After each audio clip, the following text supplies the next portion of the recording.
নারায়ণগঞ্জ জেলার হাজীগঞ্জে শীতলক্ষ্যা নদীর তীরে অবস্থিত হাজীগঞ্জ দুর্গ, যা মুঘল আমলে নির্মিত একটি ঐতিহাসিক জল প্রতিরক্ষা ব্যবস্থা। সপ্তদশ শতকের দিকে মুঘল সুবাদার ইসলাম খান ঢাকায় মুঘল রাজধানী স্থাপনের পর মগ ও পর্তুগিজ জলদস্যুদের আক্রমণ প্রতিহত করার উদ্দেশ্যে 3টি জলদুর্গ নির্মাণ করেন। তার মধ্যে হাজীগঞ্জ দুর্গ অন্যতম। আর অপর 2টি দুর্গের নাম সোনাকান্দা দুর্গ এবং ইদ্রাকপুর দুর্গ, যার একটি নারায়ণগঞ্জের বন্দর উপজেলায়, অপরটি মুন্সিগঞ্জ উপজেলায় অবস্থিত। ঢাকা থেকে সড়ক পথে হাজীগঞ্জ দুর্গের দূরত্ব প্রায় 15 কিলোমিটার। হাজীগঞ্জ দুর্গের নির্মাণকাল নিয়ে মতভেদ রয়েছে। কারো মতে 1610 খ্রিস্টাব্দে দুর্গটি নির্মিত হয়, আবার কেউ কেউ মনে করেন 1650 থেকে 1660 সালের মধ্যে এটি নির্মাণ করা হয়েছে। চতুর্ভুজ আকৃতির হাজীগঞ্জ দুর্গের দৈর্ঘ্য 250 মিটার এবং প্রস্থ 200 মিটার। পঞ্চভুজ আকৃতির সীমানা প্রাচীরের দেয়ালে বন্দুক রেখে গুলি করার ছিদ্র রয়েছে। দুর্গের 4 কোণে আছে 4টি বুরুজ। এছাড়াও প্রাচীরের উপরে ওঠার জন্য সিঁড়ি এবং এক কোণে একটি পর্যবেক্ষণ টাওয়ারে কামান রাখার বেদি রয়েছে। ঐতিহাসিকদের তথ্য মতে ঢাকাকে মগ ও পর্তুগিজ জলদস্যুদের নদীপথের আক্রমণ প্রতিরোধের জন্য এটি নির্মাণ করা হয়েছিল। এটি ছাড়াও জলদস্যুদের আক্রমণ প্রতিরোধ করতে আরো 2টি দুর্গ গুরুত্বপূর্ণ ভূমিকা পালন করেছিল, সোনাকান্দা দুর্গ ও ইদ্রাকপুর দুর্গ। এই 3টি দুর্গই একসাথে তৎকালীন ঢাকার জন্য একটি প্রতিরক্ষা ব্যবস্থা তৈরি করেছিল। এছাড়াও বারবিয়াদের বিরুদ্ধে আক্রমণে ইসলাম খান দুর্গগুলোকে উল্লেখযোগ্যভাবে ব্যবহার করেছিলেন। এবার চলুন জেনে নেওয়া যাক মোগল আমলে মগ ও পর্তুগিজ জলদস্যুদের আক্রমণ এবং তার বিপরীতে হাজীগঞ্জ দুর্গের প্রতিরক্ষা ব্যবস্থাটাই বা কেমন ছিল।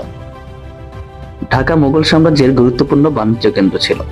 বিশেষ করে মসলিন কাপড়, কৃষিপণ্য সামুদ্রিক ও নদীপথে বহন করা হতো। এই সমৃদ্ধ নদীপথের প্রবেশযোগ্য শহরগুলো জলদস্যুদের টার্গেট ছিল। তারা মেঘনা, বুড়িগঙ্গা, পদ্মা নদীর পথে ঢুকে হামলা চালিয়ে সবকিছু লুট করে নিয়ে যেত। বিশেষত শীতলক্ষ্যা নদীর মুখ দিয়ে ঢাকায় পৌঁছানোর চেষ্টা করত। কিন্তু হাজীগঞ্জ দুর্গটি শীতলক্ষ্যা ও বুড়িগঙ্গা নদীর সঙ্গমস্থলে হওয়ায় জলদস্যুরা প্রবেশ করলে সরাসরি এই দুর্গ থেকে প্রতিরোধের শিকার হতো। এই যে দৃশ্যটি দেখতে পাচ্ছেন, যে প্রশস্ত যে জায়গাটি রয়েছে, তৎকালীন সময়ে এই জায়গা দিয়ে আসলে তারা কামান ব্যবহার করতো এবং এখান থেকেই তারা নদীপথে যে জলদস্যুরা আক্রমণ করত তাদের এখান থেকেই তারা আসলে কামানের যে গোলা বারুদ গুলো ছিল তারা এখান থেকে ব্যবহার করতো। এছাড়াও যদি আরেকটি বিষয় দেখানোর চেষ্টা করি, সেই ক্ষেত্রে হচ্ছে এইখানে যে ছোট্ট যে ছিদ্রটি দেখছেন, ছোট্ট যে জায়গাগুলো দেখছেন, এখানে যদি তাকাই যে এখানে থেকে 3 দিকে মুভ করা, অর্থাৎ 3 দিকে নির্দেশ করা 3টি জায়গা রয়েছে, যেখান দিয়ে তারা আসলে সেই সময় গুলি চালাতো আর কি। এমনকি এই গুলি চালানোর সময় যে তৎকালীন সময়ে মোগল আমল হলেও আজ থেকে 400-500 বছর আগে হলেও তাদের যে প্রতিরক্ষা ব্যবস্থাটি ছিল, যে দেখুন এইখান দিয়ে তারা যখন গুলি চালাতো, আসলে যে সৈন্যটা আসলে এখান থেকে গুলি চালাতো সে কিন্তু সম্পূর্ণ নিরাপদ এবং নিরাপদে থেকে এবং একটা সেফ জোনে থেকে সে কিন্তু এখান থেকে গুলি চালাতে পারত, যা মনে করেন তৎকালীন প্রতিরক্ষা ব্যবস্থা হিসেবে খুবই শক্তিশালী একটি প্রতিরক্ষা ব্যবস্থা ছিল। এবং সর্বোপরি বলতে গেলে হাজীগঞ্জ দুর্গ শুধু একাই নয়, এর পাশাপাশি সোনাকান্দা দুর্গ ও ইদ্রাকপুর দুর্গও ছিল, যেগুলো মুঘল আমলে মগ ও পর্তুগিজ জলদস্যুদের হাত থেকে নৌ প্রতিরক্ষা ব্যবস্থায় গুরুত্বপূর্ণ ভূমিকা পালন করত। তৎকালীন এই 3টি দুর্গকে মিলিয়ে নদীপথের উপর একটি নিরাপত্তা জাল তৈরি করা হয়েছিল, যাতে জলদস্যুরা ঢাকায় পৌঁছানোর আগে প্রতিরোধের শিকার হতো।